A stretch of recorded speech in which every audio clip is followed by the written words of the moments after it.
Bienvenue dans cette masterclass d'hypnose conversationnelle avancée. Aujourd'hui, nous allons découvrir le guide de stratégie ACH d'hypnose conversationnelle avancée pour ajouter de la vitesse à vos résultats en thérapie avec vos clients. Et nous allons voir comment passer des conclusions et des symptômes qui sont finalement des phénomènes conscients et pénétrer jusqu'à l'esprit inconscient. Et nous aborderons la formation ACH et le mentorat. Tout d'abord, pourquoi ACH?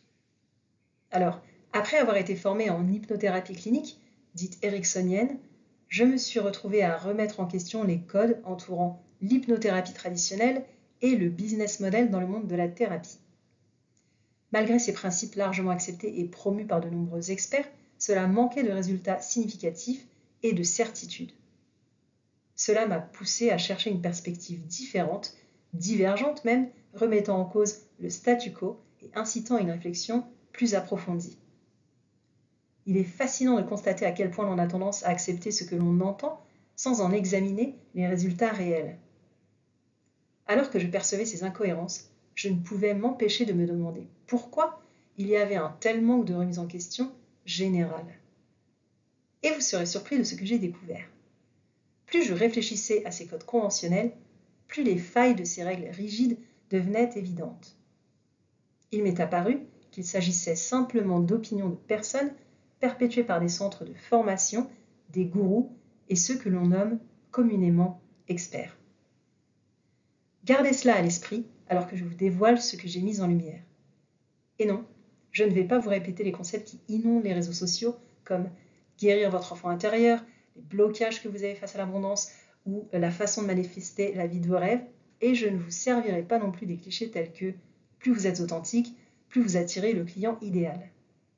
À la place, j'ai revisité mon approche en me concentrant sur des résultats observables et des faits concrets plutôt que sur des théories abstraites, des citations sur le mindset et des suppositions. Merci les accords Toltec. Une voie plus claire s'est dessinée et je me suis dit « Waouh, cette voie semble bien meilleure, plus simple, plus claire, plus amusante et elle a enfin du sens. » À la fin de cette vidéo, je vous garantis que tout semblera différent et que vous ne pourrez plus revenir en arrière.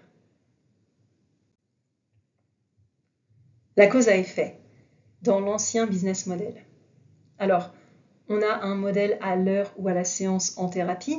On parle d'état d'esprit, de mindset. On fait de la vente de séance et de la vente de forfait. On utilise de façon restreinte les réseaux sociaux, le marketing publicitaire, et on distribue les cartes de visite, des flyers, voire des posters. Et on fonctionne avec des séances offertes, on les échange ou alors des séances au rabais. On travaille de manière plus intelligente mais pas plus dure et on offre des prix bas. Maintenant, faites les calculs dans votre entreprise, moins les dépenses si vous avez un cabinet. Cause à effet en hypnothérapie traditionnelle. On utilise des scripts et des techniques spécifiques pour des problèmes spécifiques. Et il y a de la préparation. Et là, on va targeter le symptôme plutôt que la cause profonde. Ensuite, il y a des suggestions hypnotiques, des modèles de langage, des techniques de confusion. Tout cela est trop à mémoriser et en plus, ce ne sont que les suggestions faites par le thérapeute. Ensuite, il y a des exercices, des devoirs à la maison, des enregistrements audio et cela est trop à organiser et à préparer, cela prend du temps et qui plus est, les clients ne les écoutent pas. C'est la triste réalité. Ensuite, il y a des séances multiples, des forfaits et là, les résultats tardent, on traite le symptôme séance après séance. Il y a aussi l'établissement de rapports, la préparation, les tests de suggestibilité, l'approfondissement, les techniques de relaxation, et là encore, on se concentre trop sur l'outil. Ce qui compte en thérapie, ce n'est pas l'hypnose. Et puis, on va parler de ce qu'est et n'est pas l'hypnose, et là, c'est trop de blabla. Cela prend du temps et les clients ne comprennent pas. En tant que coach, thérapeute, hypnothérapeute, praticien en RTT ou en PNL, nous savons que les problèmes de nos clients existent dans l'esprit inconscient ou subconscient. Alors, comment pouvons-nous préparer pour quoi que ce soit? Comment pouvons-nous rédiger un script? Comment pouvons-nous appliquer une technique XYZ à un problème qui reste inexplorées. Par conséquent, il est logique de penser que si les problèmes de nos clients sont inaccessibles à l'esprit conscient, lorsqu'un client nous présente son problème, il utilise une rationalisation consciente et des conclusions pour nous donner sa meilleure supposition, sa meilleure estimation de ce qu'est son problème.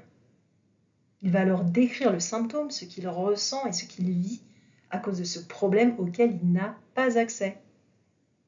Cela signifie que lorsque nous demandons à notre client quel est son problème, il ne pourra donner que des informations conscientes, des conclusions, des suppositions, des estimations et des exemples.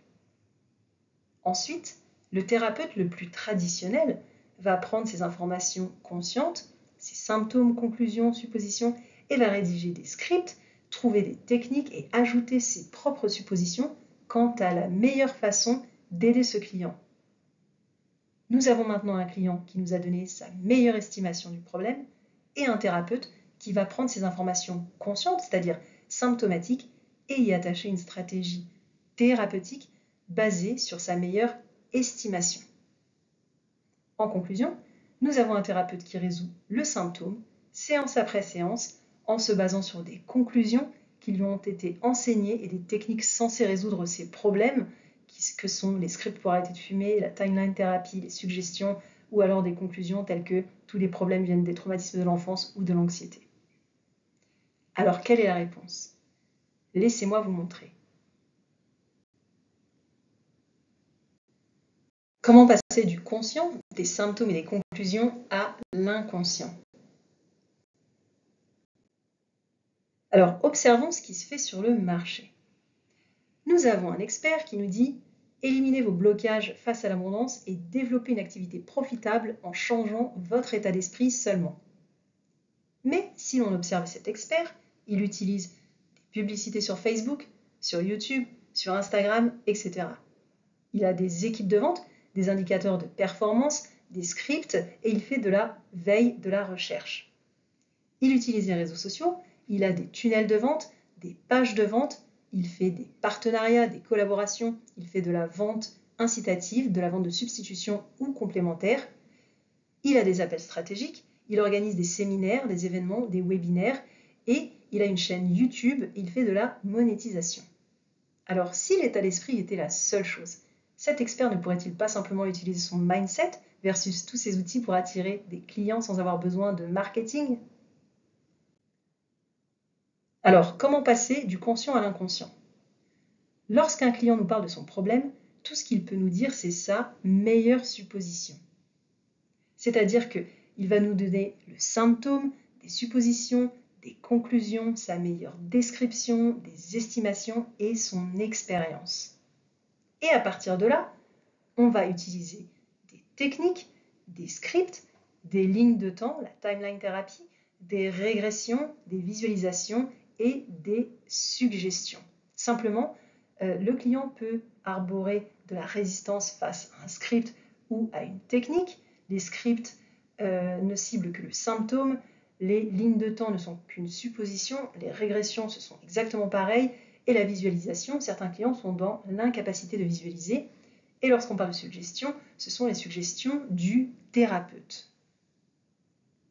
On a un client qui nous appelle et qui dit « Je veux arrêter de fumer ». Il nous donne là le symptôme. Et un thérapeute qui dit « Super, j'ai un script pour ça ». Et là, désolé, les sous-titres sont en anglais, mais il va piocher dans sa boîte à outils et il va chercher ses scripts préétablis et il va se dire qu'il a les meilleures suggestions pour l'arrêt de la cigarette, il a les meilleures métaphores, visualisations, images, et puis il va aussi chercher dans sa timeline thérapie les régressions de lignes de temps parce qu'il va se dire que, eh oui, tous les problèmes dérivent des traumatismes de l'enfance. Et puis, il va y ajouter ses métaphores préférées et ses suggestions préférées parce qu'elles sonnent tout simplement juste pour lui. Alors, on a un script pour l'arrêt du tabac ou n'importe quel autre script, et ces scripts sont remplis d'histoires pour arrêter de fumer, remplis d'images pour arrêter de fumer, remplis de métaphores pour arrêter de fumer, remplis d'idées pour arrêter de fumer et de suggestions pour arrêter de fumer.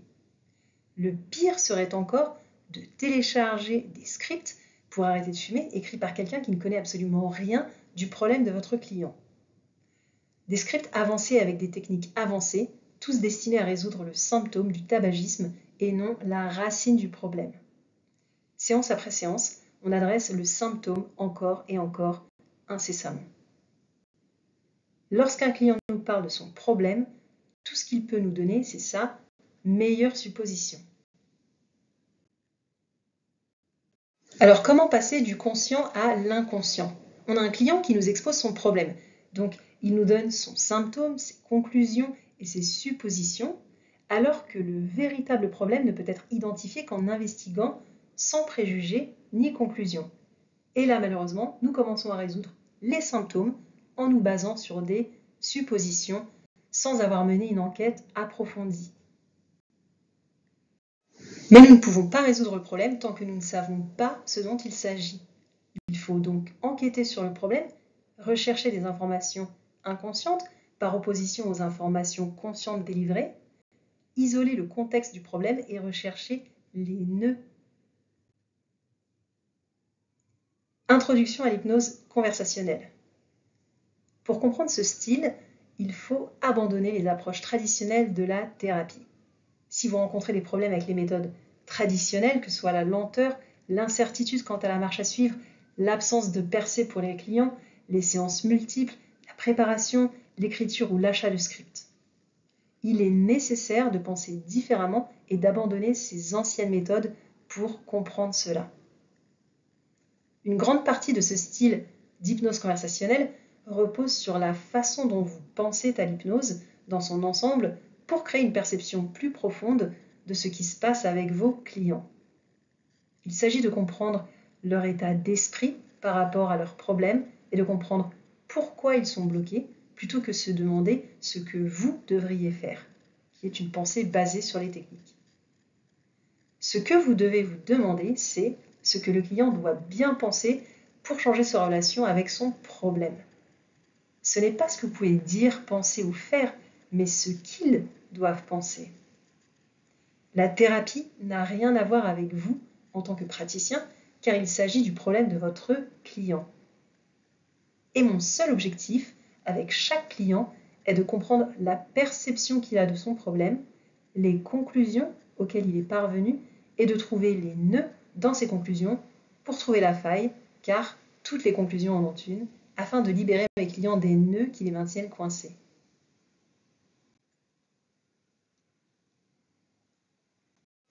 Les principes d'ACH. Détachez-vous complètement de ce à quoi l'hypnose devrait ressembler. Des résultats, de la résolution du problème, détachez-vous des techniques et des scripts préarrangés, des conclusions sur l'origine du problème ou même de ce à quoi ressemblent les révélations de vos clients. Lorsqu'un client ne perçoit plus le problème de la même manière et a le choix dans sa façon de penser par rapport au problème, alors le problème cesse d'exister. Si vous ressentez du stress, de la pression, cela signifie que vous essayez de faire quelque chose de spécifique. Ne catégorisez pas les problèmes par taille ou intensité. Cependant, travaillez toujours selon vos moyens et votre domaine d'expertise pour la sécurité de votre client. Peu importe le problème, commencez au même endroit. Ralentissez pour aller plus vite. Si vous vous précipitez, vous ralentissez le processus. Il n'y a pas de mauvaises questions. Posez des questions avec le moins de mots possible sans proposer de solution. Et posez les questions que personne d'autre ne posera. Oubliez les séances uniques, multiples ou même la durée d'une séance. Traitez les problèmes réels, non pas les symptômes, et ne préparez rien. Tous les clients trouvent leur propre solution ou choix. Votre objectif est de les y guider à travers la transe. Les clients n'ont pas à entrer en transe ou à avoir une percée majeure sur place. Ne cherchez pas de choses spécifiques, car tous les clients entrent en transe à leur manière. Ensuite, il y a un temps de traitement, d'intégration et des phénomènes émergents naturels de l'inconscient, ces fameux aha moments, qui se transforment en solutions. Ensuite, l'hypnose, la transe, devient la cerise sur les gâteaux, car la thérapie, le démêlage des nœuds, les phénomènes émergents naturels de l'inconscient sont ce qui crée les percées de vos clients. L'investigation. Le but de l'investigation est de comprendre ce qu'est le véritable problème. Pour ce faire, posez les questions d'investigation qui obligeront votre client à récupérer des informations inconscientes et connues. Le simple fait de faire cela permet d'entrer en transe, de mettre en évidence des phénomènes émergents naturels de l'inconscient, les moments inconscients et les nœuds, et des réalités contradictoires. Chaque nœud qui est démêlé décompose progressivement le problème dans son ensemble et libère le client de sa position, lui permettant ainsi d'accéder à de nouvelles options et de nouvelles ressources. L'investigation doit rencontrer votre client là où se situe son problème et non pas où se trouve votre technique. Ces questions créent de l'élan dans le problème et le rendent malléable, ce qui aide à diriger votre client loin du problème et vers une solution. Ne jamais poser de questions axées sur la solution. Au lieu de cela, elles doivent explorer le problème. Notre objectif est d'amener notre client partout où le problème n'est pas et de leur permettre de choisir la meilleure solution pour eux-mêmes, parmi un nombre illimité de solutions. Gardez à l'esprit qu'il n'y a pas de mauvaises questions. La seule chose qui compte, c'est la réponse que vous obtenez. Chaque question pousse le client à s'éloigner du problème, cela le rendant plus malléable. Il n'y a que deux types de réponses. Les informations conscientes, dans ce cas-là, poser une autre question sur autre chose, et les informations inconscientes, avec un moment inconscient attaché. Remettez en question leur réponse et continuez dans cette direction pour révéler encore plus de moments inconscients. Avec suffisamment d'informations inconscientes, vous commencerez à défaire les nœuds et à approfondir la transe. Alors, dans les options de questions, on va avoir le quoi qui va s'attarder sur quelque chose de spécifique. On va avoir le quand qui va aborder le temps ou le lieu. Le qui, ça va être la relation avec le problème. Le pourquoi, ça va être souvent des excuses versus la réalité. Et ensuite, le comment qui va être plutôt sur de l'effet. Découvrons ensemble la ligne de temps ACH ou d'hypnose conversationnelle avancée. La première phase, on l'a découverte, c'est la phase d'investigation. Elle va faire ressurgir les nœuds et les moments inconscients, les conflits et les paradoxes de votre client. C'est la phase numéro 2. Puis, on va avoir la phase numéro 3, celle de la thérapie, où vont se trouver les percées, les révélations, la transe, le silence et les instructions de processus. Et puis, en numéro 4, on va tester la nouvelle révélation. Alors, maintenant que vous ressentez X, comment vous sentez-vous par rapport à Y? En numéro 5, la répétition, c'est-à-dire qu'on va continuer la séance de façon à dénouer tous les nœuds et qu'il n'y en ait plus aucun. Ensuite, on va tester les nouvelles révélations, le problème tout entier, puis vient la phase de démarcation en numéro 7 et le dialogue d'intégration et missionner notre client sur une sieste en numéro 8. Et voilà, cette démonstration touche à sa fin. Je vous remercie infiniment d'avoir passé ce moment avec moi. Et si vous aussi vous souhaitez en finir avec la préparation, en finir avoir trouvé le meilleur script, la meilleure technique, utiliser les modèles de langage, les méthodes de coaching, ne plus avoir utilisé de timeline thérapie, de régression, de visualisation, ni même de suggestions faites par le thérapeute, c'est-à-dire finalement maximiser vos résultats en fournissant le moins d'efforts possible, alors je vous invite à cliquer sur le lien pour découvrir les prochaines dates de la formation d'hypnose conversationnelle qui sera un événement de 2 jours en live sur Zoom. À bientôt!